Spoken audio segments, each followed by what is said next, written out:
tardes, ¿cómo están hoy? Buenas tardes, ingeniero. Buenas tardes, Carlos ingeniero. Daniel, Buenas tardes, ingeniero. Betty, hola, Joel. Muy bien, el tema de hoy es corto, así que vamos a empezar. Es tema para evaluar en el tercer examen parcial. El tema es corto de temperatura y dilatación. Bueno, todos sospechamos lo que es la temperatura y dilatación.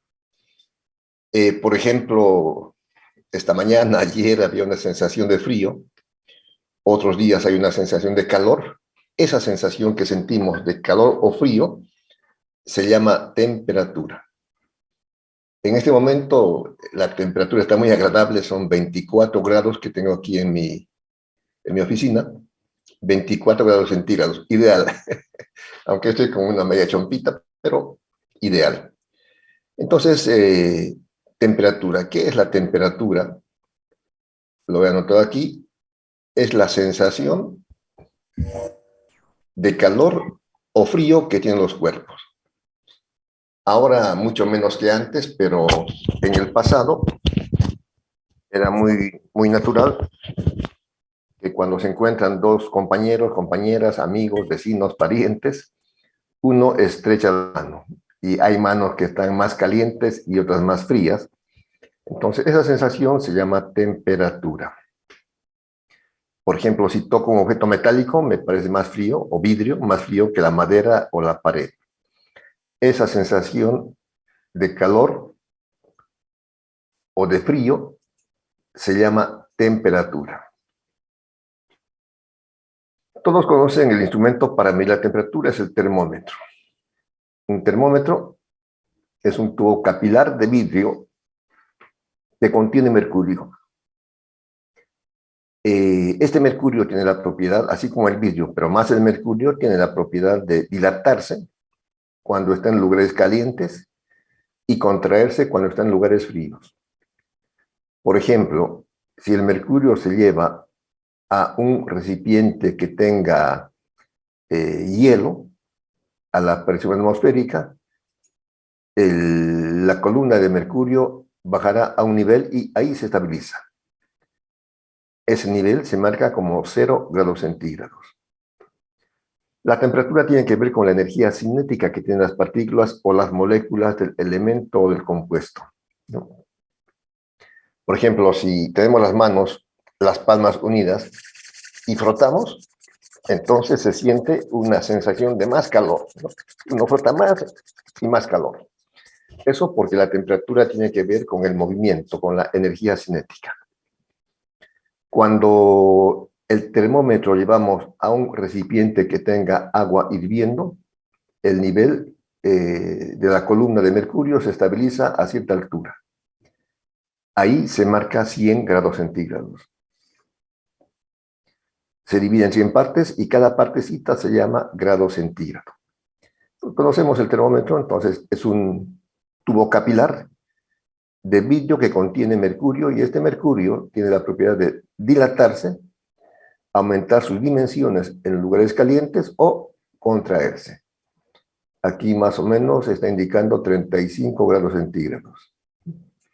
Si estaría el termómetro aquí en casa, tendríamos 24 grados centígrados. Bueno.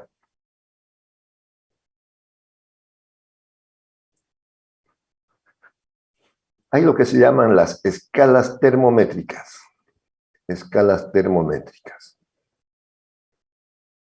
Son estas.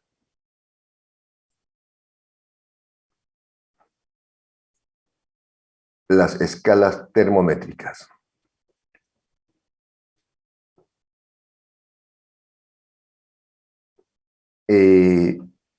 Voy a achicarlo un poquito más y ya. Una de ellas es la escala Fahrenheit. Aquí voy a enmarcarlo.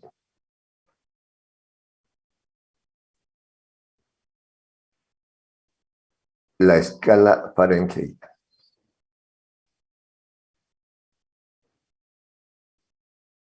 escala Fahrenheit. Se han fijado puntos fijos de referencia. Uno de ellos es el punto de fusión del hielo, que aquí está también enmarcadito. El punto de fusión del hielo a la presión atmosférica. Como decíamos, si el termómetro en escala Fahrenheit se lleva a un recipiente que contenga hielo, a la presión atmosférica, el nivel de mercurio se establece en cierto lugar. Y ese lugar se lo marca como 32. El mercurio, a ver, el mercurio contenido aquí estará hasta este lugar. Bueno, este es un punto fijo de referencia. Con el mismo termómetro, en la misma escala Fahrenheit, el otro punto fijo de referencia es el punto de ebullición del agua. Aquí está el punto de ebullición del agua. Si el termómetro se lleva a un punto donde esté el agua hirviendo, el nivel del mercurio se estabiliza en cierto lugar. Y se marcan 212 grados centígrados. Entre el punto de ebullición del agua y el punto de fusión del hielo, hay una diferencia de 180 grados. Por eso, el rango entre esos puntos se divide en 180 partecitas y cada partecita se llama grado Fahrenheit. ¿Cuál es la temperatura más baja? ¿Cuál es la temperatura más baja que puede marcar un termómetro Fahrenheit? Menos 459 grados. Bueno, algunos lo llaman como 460. Es la temperatura más baja conocida en la escala Fahrenheit. Menos 460 o 459 grados Fahrenheit. De momento no se han encontrado temperaturas más bajas. Entonces, a esa temperatura también se le suele llamar cero, pero en otra escala. Esta escala podría llamarse cero absoluto. Claro, pero el equivalente a esta escala sería la escala Rankine o Rankine. Este sería 0. 0 grados Rankines o Rankine. Eso es. Entonces, una de las escalas conocidas es la Fahrenheit. Vuelvo a repetir. En la escala Fahrenheit hay dos puntos fijos de referencia. Punto de fusión del hielo se marca 32 grados. Punto de ebullición del agua se marca 212 grados. La diferencia entre estos dos puntos es 180. La temperatura más baja conocida en la escala Fahrenheit es menos 459 grados Fahrenheit, equivalentes en la escala absoluta a 0 grados Rankines. La otra escala que lo usamos nosotros normalmente es la escala centígrada.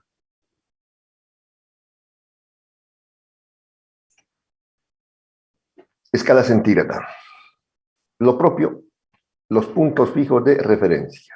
El punto de fusión del hielo se marca como 0 grados centígrados. El punto de ebullición del agua, 100 grados centígrados. La diferencia entre estos dos puntos será 100 menos 0, 100 grados centígrados.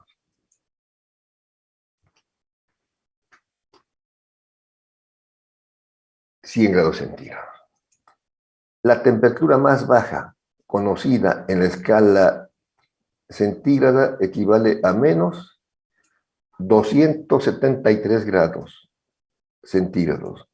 Más baja que esa temperatura no hay. Si también se piensa o se pensó en el cero absoluto, el cero absoluto correspondiente a esta escala está en la escala Kelvin y menos 273 equivalen a 0 grados Kelvin.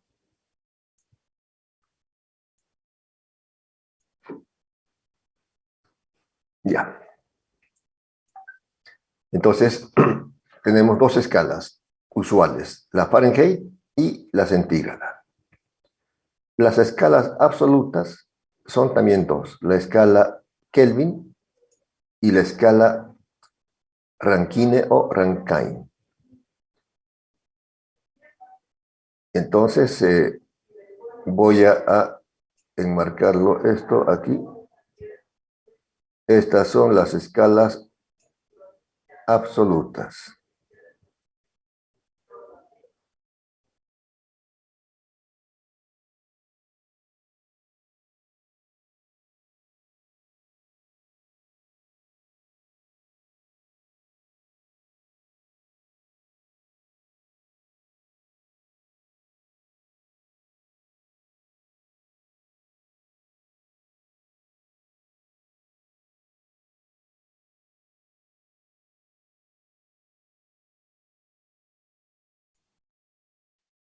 Ya, continuamos. Estas son las escalas llamadas absolutas. Escalas absolutas. La Kelvin, donde el 0 grados Kelvin corresponden a menos 273 grados centígrados. Esas escalas sí tienen cero, porque como dije, de momento no se han encontrado temperaturas más bajas en las otras escalas y por eso aquí se conviene llamar 0 y 0. En la escala Kelvin sería 0 grados Kelvin. Y en la escala Rankine, 0 grados Rankines. Ah, lo puse muy encima, no importa.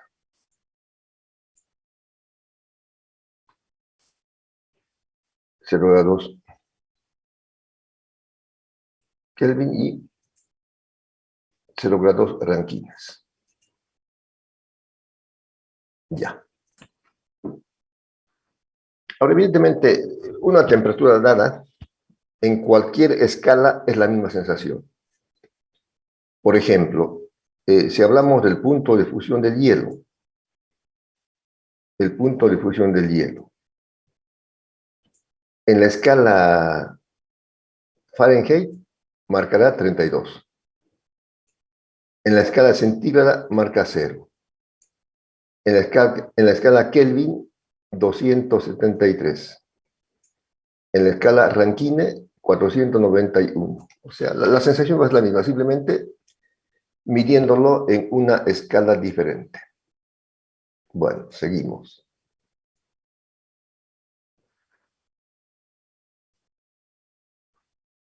La relación de escalas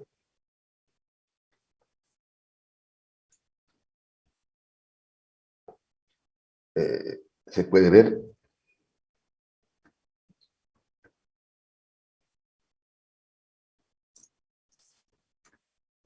la relación de escalas. Entonces, como decíamos, por ejemplo, en la escala Fahrenheit, la diferencia entre los puntos fijos de referencia es 180 grados.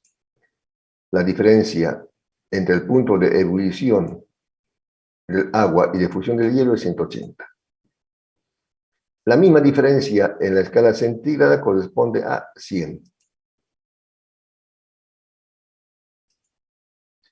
Entonces, estas dos ecuaciones se pueden dividir miembro a miembro, dividiendo miembro a miembro.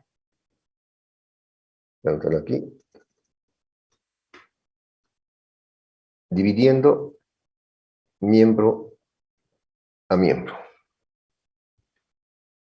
Es decir, el primer miembro de la escala Fahrenheit con el primer miembro de la escala centígrada. Eso es lo que estamos haciendo, que es una relación simple. Este primer miembro, que está en el numerador, sobre este primer miembro que está en el denominador.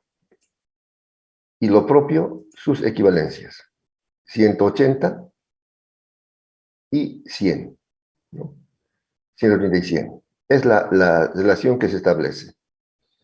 Simplificando, 0,0 se va, 18 entre 2, 9, 10 entre 2, 5. Sale esta relación entre la temperatura centígrada y Fahrenheit.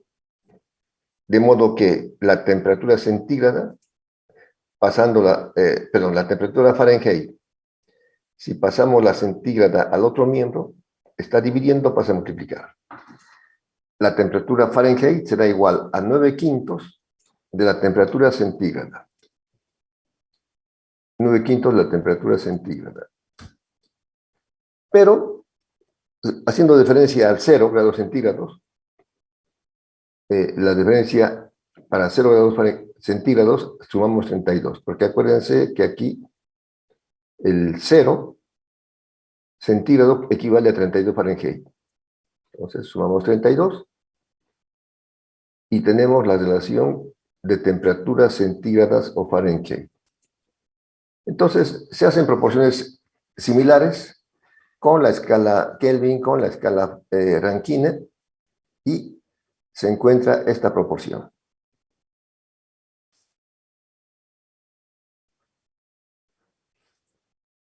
No, en realidad esta, pero como se divide entre 20 cada término, tenemos esta relación. Ya. Ejemplo, la temperatura en este momento, yo tengo 24 grados centígrados. Quiero convertirlo a grados Fahrenheit. Podríamos partir de la fórmula general. ¿Qué tengo? Grados centígrados, que sería esto.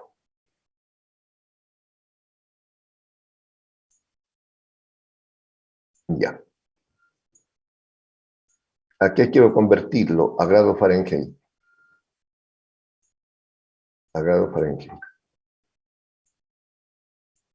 Entonces, como solamente quiero esto, relaciono estas dos. Esto que no voy a utilizarlo, lo simplifico o lo quito.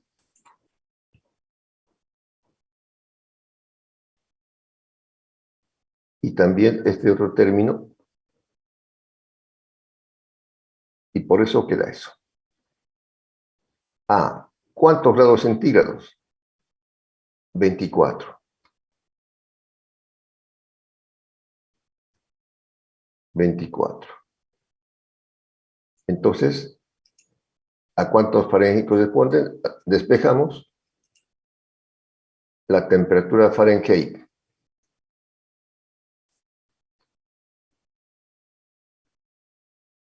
Será igual.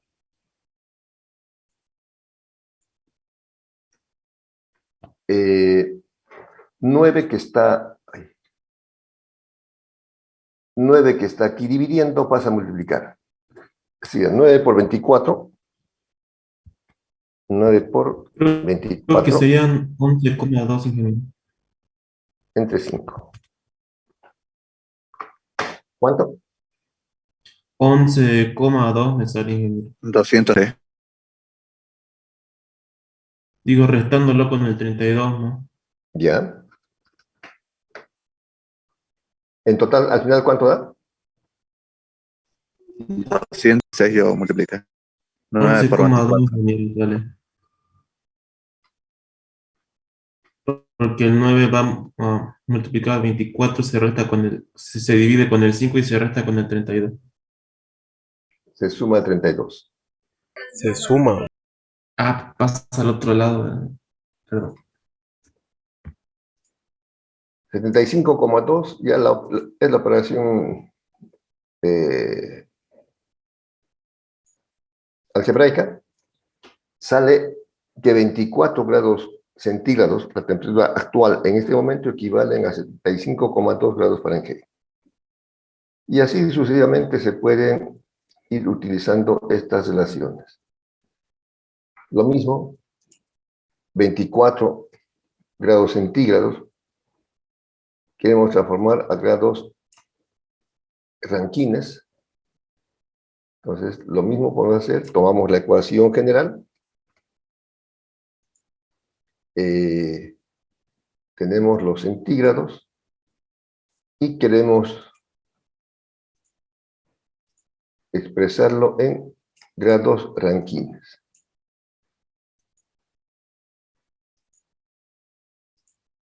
Bueno, creo que ahora. Ya. ¿A cuántos grados Rankines? No, porque aquí queremos llevar los grados centígrados a grados Rankines. Por eso los otros términos que están aquí a la mitad podemos quitarlos. Estos.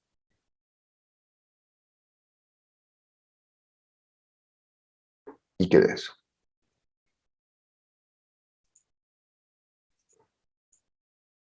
Entonces sustituimos la temperatura centígrada y hacemos las operaciones.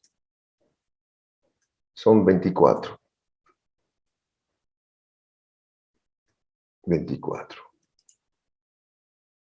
Despejando, la temperatura en escala Rankine será 24 por 9 entre 5 más 492. Me sale 535,2. Muy bien.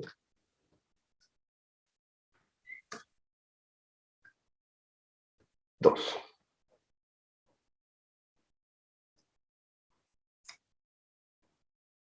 Grados Rankines.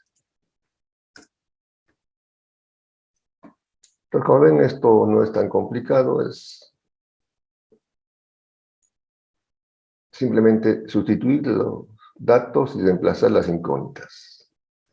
Bueno, entonces esto es lo referente a las escalas termométricas, centígradas, Fahrenheit, las absolutas Kelvin y Rankine.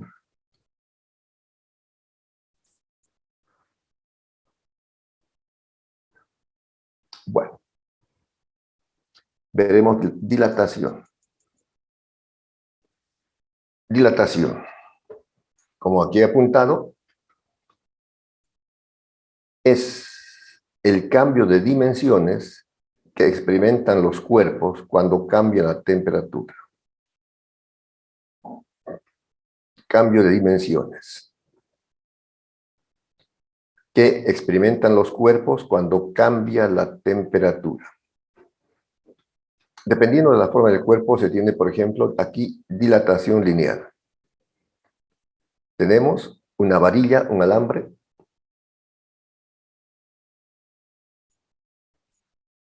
que tiene una longitud L sub 0. A la temperatura T sub 0, la longitud es L sub 0. Se calienta, aumenta la temperatura, se calienta. Cuando se calienta, se produce un fenómeno físico que indica que la longitud aumenta.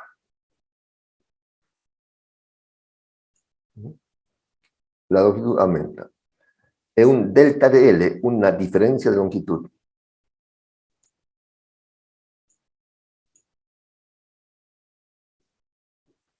Aquí. Ha aumentado esta diferencia. Esta diferencia. Este aumento de longitud delta L, por supuesto, va a ser longitud final menos longitud inicial. El cambio de longitud final menos longitud inicial. Si se calienta, aumenta. Si se enfría, disminuye, se contrae. ¿De qué depende este aumento de longitud? Es lo que vamos a explicar aquí. El cambio de longitud, delta de L. ¿De qué depende? Este símbolo que parece alfa, pero no es, significa depende de. o es proporcional a, ¿no? Es decir, el cambio de longitud, delta de L, ¿de qué depende? Depende de la longitud inicial, pero fundamentalmente depende del cambio de temperatura. Si la temperatura no cambia nada, no pasa nada. Para convertir una proporcionalidad en una igualdad, se multiplica por una constante. Esto que es proporcional, estamos indicando igualdad. Se multiplica por una constante que se llama coeficiente de dilatación lineal, alfa. Coeficiente de dilatación lineal alfa. Entonces, el cambio de longitud, la variación de longitud, es igual al coeficiente de dilatación lineal o es proporcional al coeficiente de dilatación lineal, multiplicado por la longitud inicial, pero principalmente por el cambio de temperatura.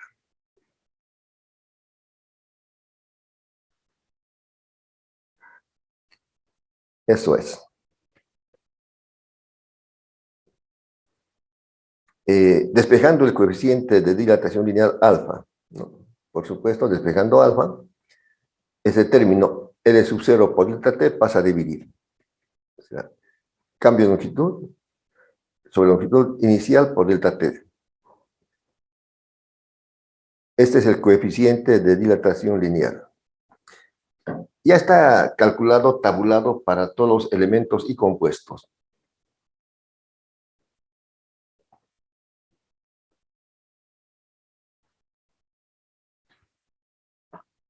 Es un valor muy pequeño. Por ejemplo, para el cobre, 17 por 10 a la menos 6 grados centígrados recíprocos. Para el aluminio, 23 por 10 a la menos 6. O sea, son valores tan pequeños del orden de una millonésima.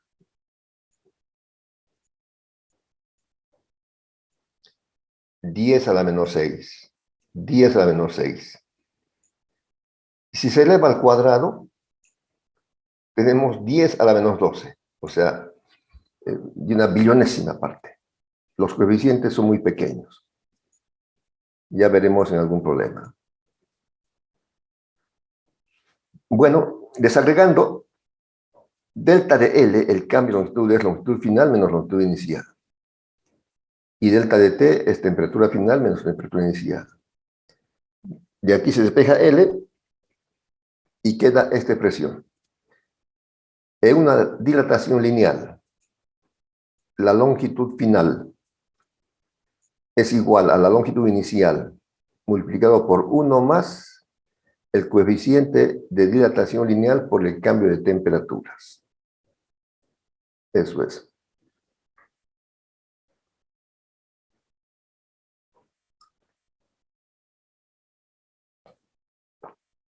Eso es. Esta fórmula que he pintado con un fondo beige es la fórmula para encontrar la longitud final en un caso de dilatación. Por ejemplo, una base de cobre tiene una longitud de 80 centímetros a la temperatura de 27 grados centígrados. Se enfría hasta 4 grados centígrados. Calcular la longitud final. Anotamos la fórmula, luego reemplazamos los datos. Esto es sencillo. La longitud inicial está como dato en el problema. Es 80 centímetros. El coeficiente, como es cobre, es 17 por 10 a la menos 6. La temperatura final es 4 y la inicial 27. Se hacen operaciones y sale que la longitud final es 79,96 centímetros.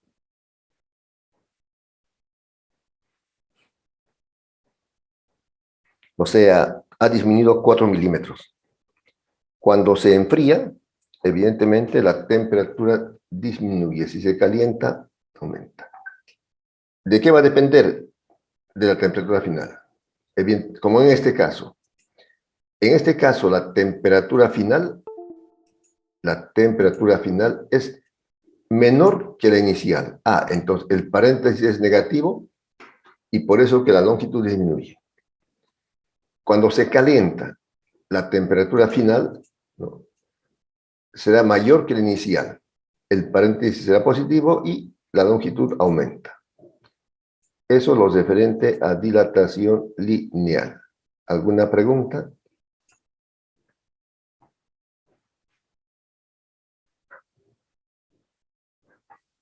Ninguna, porque este es un tema sencillo. Bueno, dilatación superficial. Podemos imaginar que la forma del cuerpo, por ejemplo, una calamina, una placa metálica, donde los lados fundamentales son el ancho y el largo. Por ejemplo, una calamina. Tenemos aquí. Ya.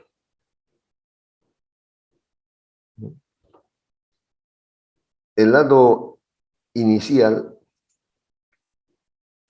a sub 0 podría ser este.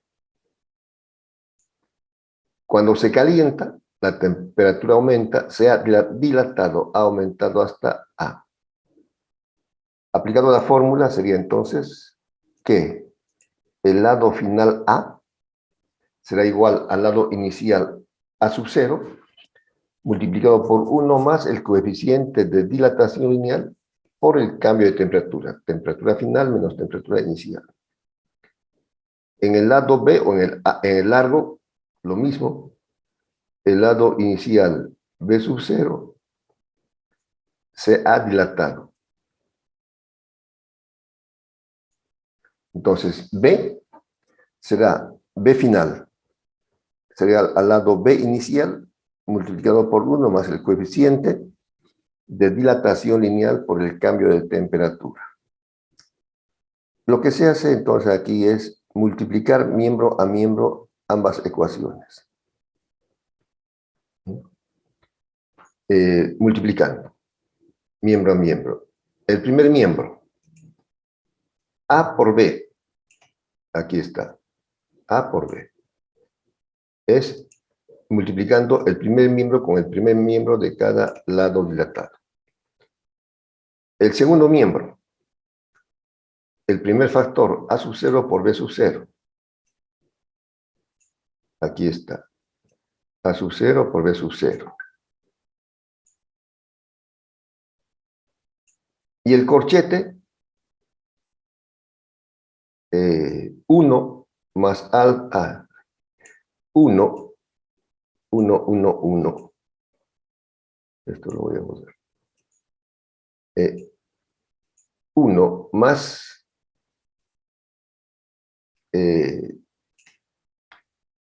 alfa por delta t, aquí está. 1 más alfa por delta t al cuadrado.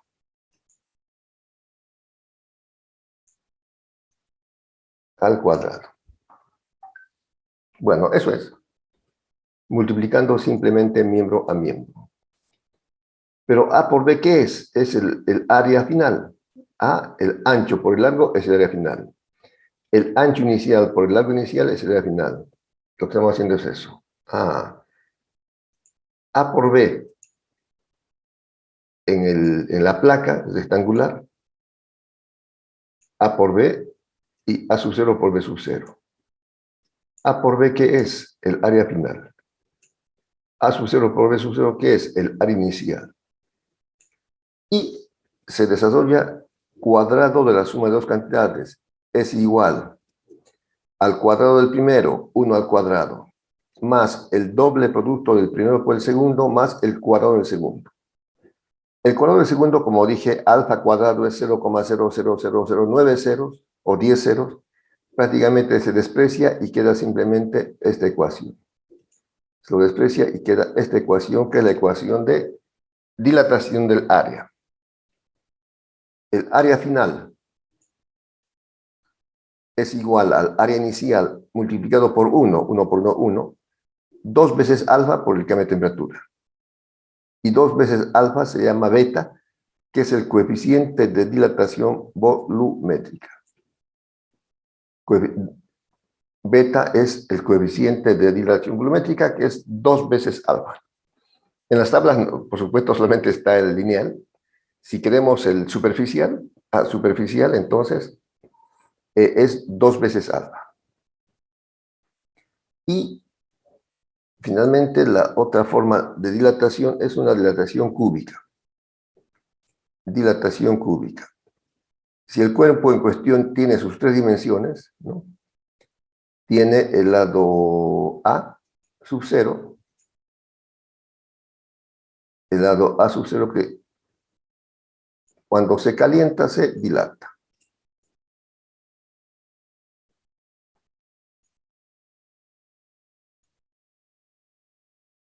Voy a bajar un poquito.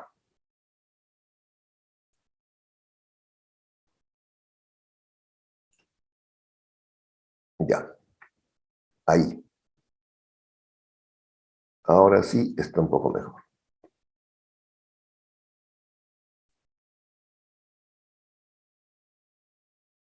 Ya. El lado inicial puede ser el ancho. Si se calienta, se dilata. La altura inicial se calienta, se dilata. La profundidad inicial se calienta y se dilata. De modo que el lado inicial A será igual, que se dilata, será igual al lado inicial A sub 0, multiplicado por 1 más el coeficiente de dilatación por el cambio de temperatura. Lo propio el alto B. El alto final B será igual al alto inicial B sub 0, multiplicado por 1 más el coeficiente por el cambio de temperatura. Y lo propio la profundidad C será igual a C sub 0, multiplicado por 1 más el coeficiente lineal por el cambio de temperatura. Y se hace la misma operación que la anterior, multiplicando miembro a miembro, A por B por C, las tres ecuaciones, A por B por C. A sub 0 por B sub 0 por C sub 0. A sub 0 por B sub 0 por B sub 0. Y esto, 3 veces, es al cubo. A por B por C, lado por lado por lado, es el volumen final. A por B, base por altura, por profundidad, es el volumen inicial. Ahora, el cubo es igual al cubo del primero más el triple producto del cuadrado del primero por el segundo, más el triple producto del primero por el cuadrado del segundo, más el cubo del segundo. Esos alfas cuadrados y alfas al cubo se simplifican y queda finalmente esta expresión que es muy análoga a las anteriores de la dilatación cúbica. El volumen final en una dilatación cúbica, el volumen final es igual al volumen inicial multiplicado por 1 más gamma. ¿Qué es gamma? Es igual a 3 veces alfa, el coeficiente de dilatación cúbica. El volumen final es igual al volumen inicial multiplicado por 1 más gamma. Coeficiente de dilatación cúbica por el cambio de temperatura. Temperatura final menos inicial. ¿Alguna pregunta hasta aquí?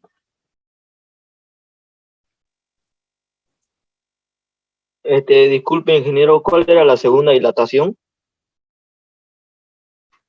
La segunda, Sí, creo que era superficial o no me acuerdo. ya. La primera es lineal, porque la forma del cuerpo es como una varilla, un alambre. La segunda es superficial. Digamos una calamina, imagínense una hoja de papel, si fuera metálico igual se dilata, es superficial. Y la tercera es cúbica o volumétrica. En todo caso, este apuntecitos los voy a pasar enseguida para que ustedes lo tengan a mano. Un ejemplo, un frasco de vidrio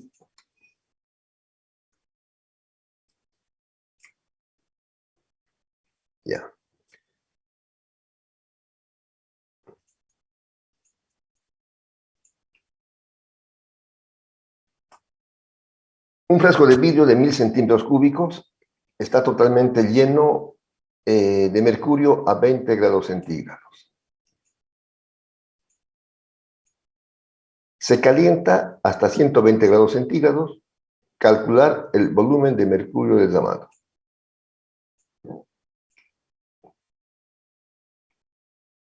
Entonces la idea sería la siguiente. Voy a dibujar el frasco.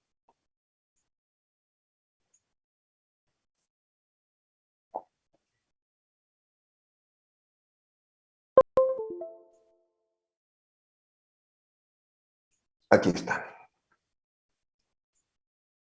Ocupa un volumen inicial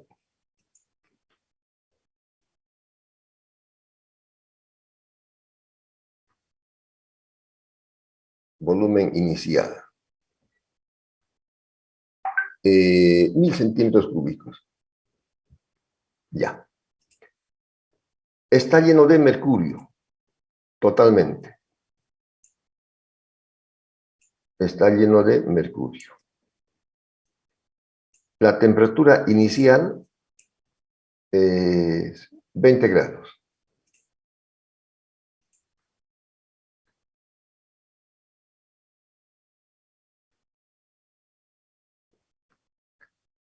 Se calienta hasta 120 y, por supuesto, el frasco de vidrio se dilata.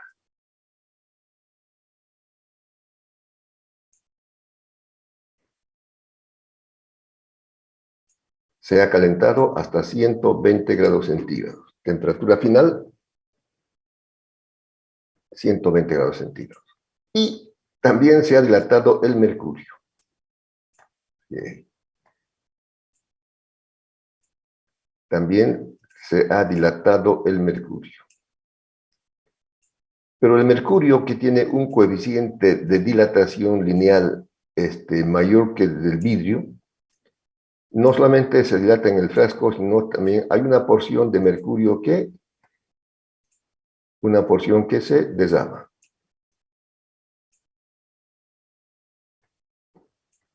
Aquí está la porción de mercurio desamado, y esto es lo que estamos preguntando.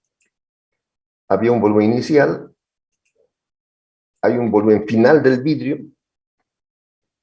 y hay un volumen de mercurio desamado. Evidentemente se han dilatado todos, entonces se aplica la ecuación de dilatación, pero el volumen final del vidrio es B, el inicial es 1000, el volumen final del mercurio va a ser el volumen del frasco más el volumen desamado. El volumen final del mercurio. Entonces simplemente aplicamos las ecuaciones. Aquí yo ya lo he anotado por motivo de tiempo. Para el vidrio, el volumen final del vidrio es igual al volumen inicial. El volumen final del vidrio, B sub B, es igual al volumen inicial del vidrio por 1 más el coeficiente de dilatación cúbica del vidrio. Temperatura final menos inicial. El volumen inicial del vidrio, 1000. El coeficiente de dilatación cúbica del vidrio es 3 por el lineal. Temperatura final 120, inicial 20, y tenemos el volumen final del vidrio, 1002.7 centímetros cúbicos. Lo propio, dilatación lineal, volumétrica del mercurio. Volumen final del mercurio será igual al volumen inicial del mercurio, 1 más el coeficiente de dilatación cúbica del mercurio por la diferencia de temperaturas. El volumen es 1000 inicialmente porque será totalmente lleno. El coeficiente de mercurio es 1,8 por 10 a la menos quinto por 3 y la diferencia de temperaturas. Y sale 1005. Además, como dijimos al final, el volumen del mercurio total o final será el volumen del vidrio más el desamado. Como se conocen todos los datos, se despeja y 2,7 centímetros cúbicos de mercurio se derraman. Eso es. Bueno, este apunte se los voy a pasar enseguida y nos vemos más tarde en el laboratorio para cualquier pregunta que quieran hacerme. Este es el primer tema de evaluación del tercer examen parcial. Voy a pasar el fin de semana algunos problemitas para que vayan practicando. Son problemas muy sencillos. Luego veremos calorimetría, termodinámica y gravitación. Y termina el semestre la primera semana de julio, de aquí a un mes. Este documento se lo voy a enviar a Saúl para que él le envíe. Saúl, ¿estás ahí? Se ha ido. No importa. Espero que les envíe. Se lo voy a enviar este documentito. ¿Alguna pregunta más? Alguien me dice, ¿habrá repechaje? Siempre hace repechaje. El próximo semestre. Nos vemos en el laboratorio, muchachos. Adiós, hasta luego, adiós. Hasta luego, ingeniero. Chao, chao. Hasta luego, Ingeniero. Pórtense bien, lleguen temprano al laboratorio.